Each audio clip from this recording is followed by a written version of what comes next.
Yo, it's Guido. Welcome back to Guest Help Week, and today we've got Kedge with Glitchy Beach. Glitchy's in his Leopard, the Tier 10 German medium tank. Very fast, no armor, very accurate, but we've got the newcomer on the block, the British Big Cat, the Vickers 3. The Almost Tiger, the British Tiger, the British Lion, the Three Lions. I don't know, man, but I actually quite like the Vickers. The accuracy is absolutely amazing. We are running improved vents, improved rammer, an experimental turbo thing, which also helps with some gun handling, as I recall. On the move, maybe. Small kit. Seriously, small kits at tier 10 with all that bling, and we're so cheap we're gonna run small kits. Kedge, what are you doing? All right, and we have food. We have 14 heat shells, 26 APCR, 10 HE. It does have a pretty good HE round. So in the right situation, you're going to do some good work with that. Let's check this out, because today we're going to watch Kedge and Glitchy show us how you react with a medium. This is an all tier 10 battle, so it's not easy to do well here. Kedge is going to have a good game, not absolutely amazing in terms of stats, and we've talked about that a little bit in the last couple weeks. Things you do to help win: mediums and light tanks excel at the mobility part, generally, allowing you to get around the map, make good decisions, and be effective where you need to be and when you need to be. So he's going to come over here initially. He has APCR called up.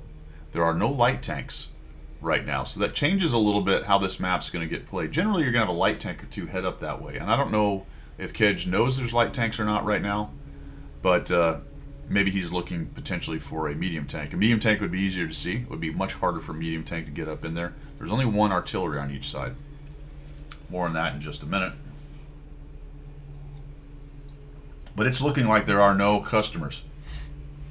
So with a medium and its ability to get around, you really don't want to sit in one place for a whole long of time. You don't want to be there a whole long of time. You don't want to be doing nothing, fellas. How did the 4005 lose hit points? I don't even understand that. Somehow he was shot. That's very strange. So a bat chat, a wild bat chat has appeared and is tearing up the back end, so to speak, of the team. We have a BZ-75 camping Cap, whatever he's doing. Down goes both the Grill and the Conqueror. The bat chat's lost a bunch of hit points, but he's killed two things. And now we have Kedge, who's doing medium stuff, right? Medium/light tank stuff. He's reacting towards their 6 o'clock help. He's asking for help from the BZ, which probably should have already gone down there and dealt with the bat chat. I don't know what this guy is doing. Where is he? He's over there. Good. Don't move. Yeah, good job. He's looking for the bat chat. He finds him over here. Comes back around. Kerpow with an HE shot. And down he goes. All right, so nobody really looked at the middle. Nobody really was watching the south. I guess technically the Grill A was, but where was he? He was here. It looks like maybe he was trying to run away, so he might have been a little bit more forward. Of course, he already died in amongst all that stuff. Kedge is going to let the BZ know what he thinks of him as he goes by. And now we are reacting back towards the middle. And it's not going fantastic. It's 2-1, right? Or 1-2, however you want to look at it. But the enemy team is really pushing them, and I've talked about this in the past. That's a good kill on the 50M. Got super over aggressive.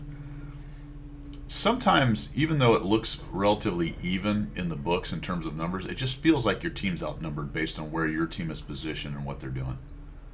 Gets a miss out of it, and now we're just sort of stopping the bleeding in the middle. There's an AMX-50B on the center. There's now a 15-16 UDES sitting right there.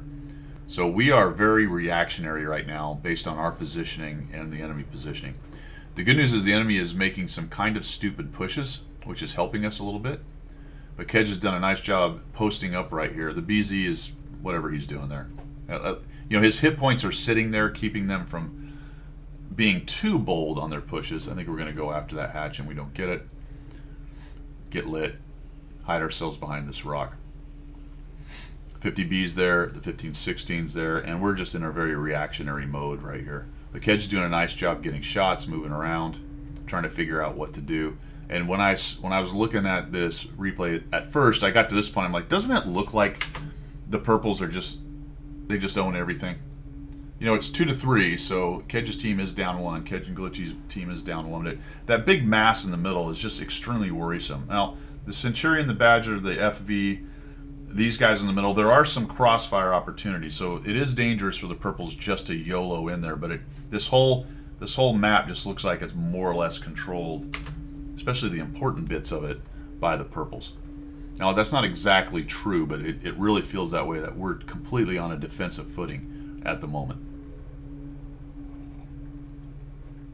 I'm trying to figure out how to put some shots in the 15-16, but somebody thumbs them nicely with some crossfire, so that's very helpful right there. I'm assuming maybe the Renescarante or the Badger from across the map, possibly. See if we can get a shot on him. No, he's not there. Back, forward, back, no, back. Okay. Yeah, no, yeah, no, yeah. I don't know. 50M is making a push. I might have supported him a little bit more there, to be honest with you, Kedge, but he's swinging around. What we don't have here is the conversation between Glitchy and Kedge, provided they had voice comms, and I think they did. So there was probably a lot of goodness involved in that in terms of, all right, where are you going?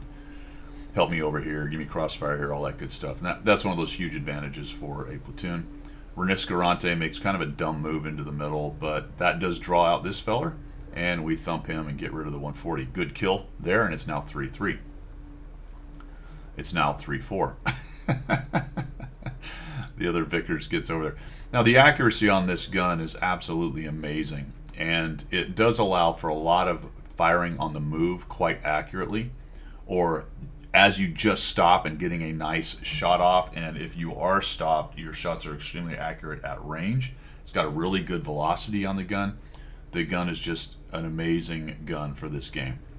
When you consider that this game is about dispersion and RNG, plus or minus 25%, all the things that kind of throw a lot of randomness into the game. When you have a gun that's this accurate, it reduces a significant amount of the randomness in terms of hitting targets. And that makes a huge difference in a game design like this. In fact, it might be approaching the level of broken when you consider the game mechanics of World of Tanks. I'm not saying it necessarily is, and there's everything else has to be taken into account. The hit points, the armor, the mobility, the gun depression, all that. But this thing has most of that stuff minus the armor. So a lot of the balancing decisions that are usually made to reduce a accurate gun's effectiveness just don't exist. So we slap him for 402. At least they don't exist in terms of negating things for this particular tank. Okay, I'm not necessarily saying it's overpowered, but there is a level, there is an accuracy in this game at which it just becomes a little bit much for the way the game is designed. And we've been going that way for a long time. More accurate, faster, more vision, all those things becoming quite saturated. And really a lot of the newer tanks tend to have a lot more capability in those areas than the older ones do, especially at higher tiers where you simply just have more accurate, faster firing guns, relatively. At tier, I would say. Obviously, at tier 3, when you're firing every 2 or 3 seconds, that's a faster firing gun, but of course it's a lower caliber and yada yada. So as I've been talking, you've watched him sort of do a lot of maneuvering with the medium. I said we talk about medium tanks. He went down to the south, took a peek there, didn't sit there. I see people get trapped in that spot a lot. They sit there for a long time looking for shots. If he sat there for long enough, I think some of them would have got the idea to go over there and dig him out. Look at the accuracy. Boom. That's what I'm talking about. Stop and fire. Nice. A little bit of replay goofiness there with the jerkiness. This guy gets tracked. Watch this. We'll just zoom her on in there and bink. High probability on this accuracy, right? High confidence that that shot's going to go in. Any tank can make that shot if you can put the pipper on it. This one happens to be extremely good at it because its accuracy makes a high probability shot. This is a dangerous bit right here. It's 10-11. We are down some significant hit points. The Minotauro's sort of pushing in. We got a one-shot 110 E4. The Vickers has done a nice job, so Kev just lost another guy, so the BZ finally dies, whatever the hell he's been doing the whole game. Got a Badger that shows up behind us. If you look at this, this is a very dicey situation, guys. A pretty good hit point, E100. In fact, the E100 can take a hit from the 110 E4. Between it and the 60 TP, it's just a push into the 110 E4 and clean him up and it's over, even if Glitchy gets a shot or two. The Minotauro's pushing Glitchy, keeping him busy. Right now is the time. These two Muppets need to push the 110 and take him out. It doesn't happen. It doesn't happen.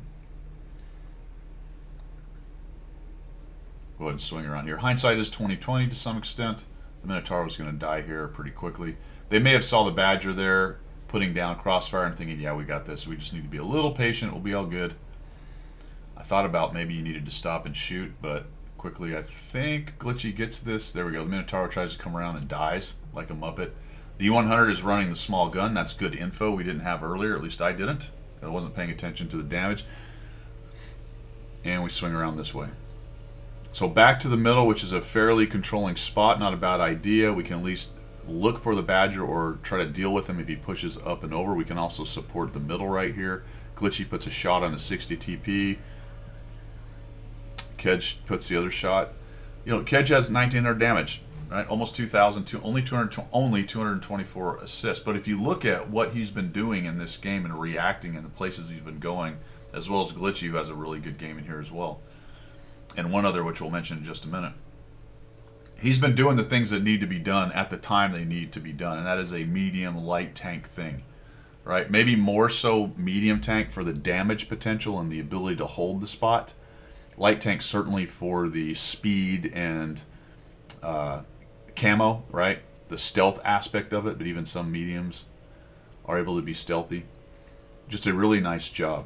So the one that's also having a fantastic game, and I believe is the top damage as I recall, I think the 110E4 is in the 6,000. So we've got Glitchy with 5 kills, Kedge with 3, the 110E4 who's just been doing the brute work right there in the heavy area, sitting at something like 6,000 at the end of the game.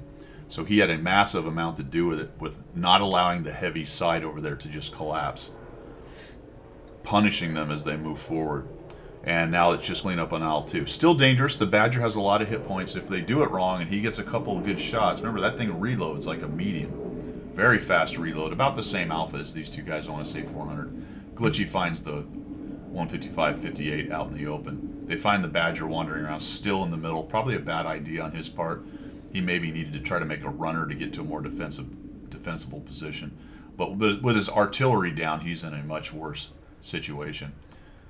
Kedge knows he's in the middle. He goes looking for him here. Very carefully. I like it. Come across here. I think we pick him up. Although I don't know if Kedge saw him. Somebody saw him. Maybe the 110E4 coming up over top. That's probably what happened. Shot into his side. And now he's just crossfired. He's hating life. He fixes it pretty quickly, but it's just not going to matter.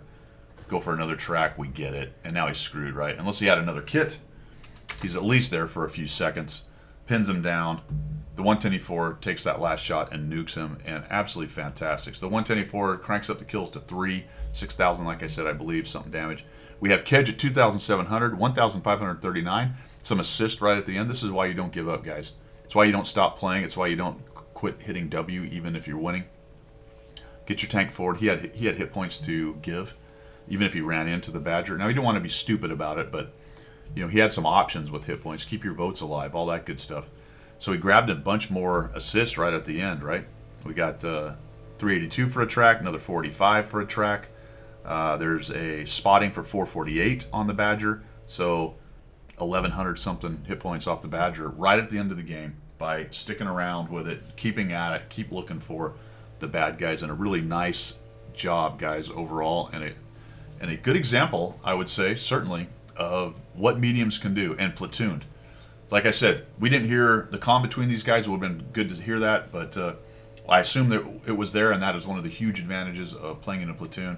First of all, it's fun, and you can give each other crap, but at the same time, you can coordinate what you're doing, talk about it, and it can be very helpful. Nicely done, man. Thanks, guys, for coming by. That is all I've got. We will see ya.